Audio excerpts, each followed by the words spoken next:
మీరు నాతో ఏకీభవిస్తున్నామంటే అన్ని పెద్ద పెద్ద నోట్లన్నీ రద్దు చేయాలని గట్టిగా చప్పట్లు కొట్టి హర్షాన్ని ఆమోదాన్ని తెలియజేయండి.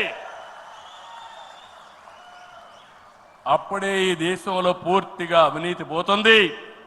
దీనికి కూడా మనం శ్రీకారం చుడతామని చెప్పి కూడా నేను మీకు తెలియజేస్తున్నా. మనందరి విధానం అన్ని ప్రాంతాల అభివృద్ధి, వెనుకబడిన ప్రాంతాలమైన ప్రత్యేకమైన శ్రద్ధ, ఉత్తరాంధ్ర పైన ప్రత్యేకమైన శ్రద్ధ పెడతాం. అమరావతి పూర్తి చేస్తాం.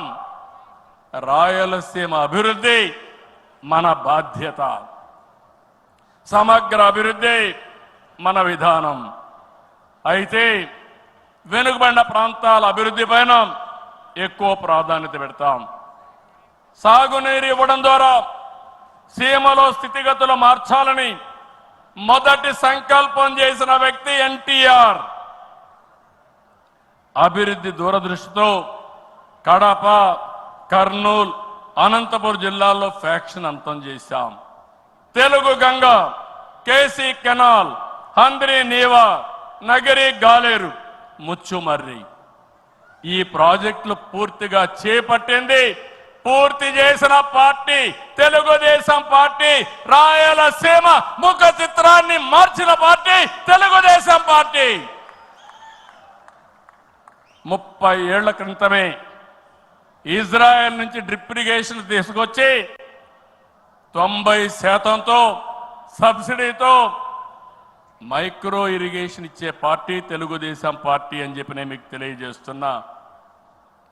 పోయిన 5 ఏళ్లలో చూస్తే ఒక్క పైసా ఇరిగేషన్ ఖర్చు పెట్టలేదు. అది 14-19లో 12,000 కోట్ల రూపాయలు ఖర్చు పెట్టాం. ఈరోజు హంద్రీ నీవా వెడల్పు చేసే కార్యక్రమం పరిగెత్తా ఉంది. ఈ సంవత్సరమే పూర్తి చేసి మళ్ళీ చివరి భూములకు నీళ్లు ఇవ్వాలనే సంకల్పంతో ఈ ప్రభుత్వం ముందుకు పోతున్నాం. ఈరోజు రాయలసీమ రైతుల్ని ఇంకా బలోపేతం చేయడానికి పోలవరాన్ని పూర్తి చేస్తున్నాయి.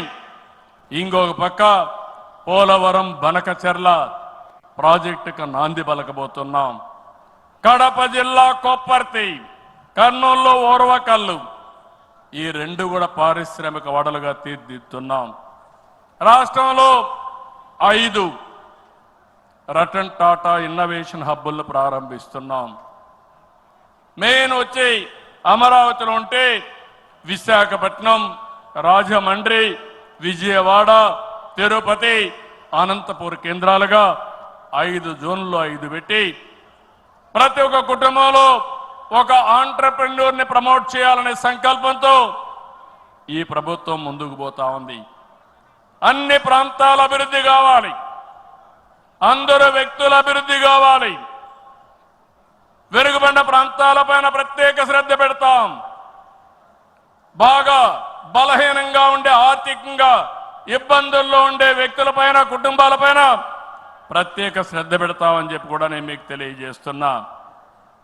ఈ మహానాడు వేదికగా చెప్తున్నా, ప్రతి ఒక్క కార్యకర్త గర్వపడే పాలనిస్తాం. మీ గౌరవాన్ని పెంచుతాం.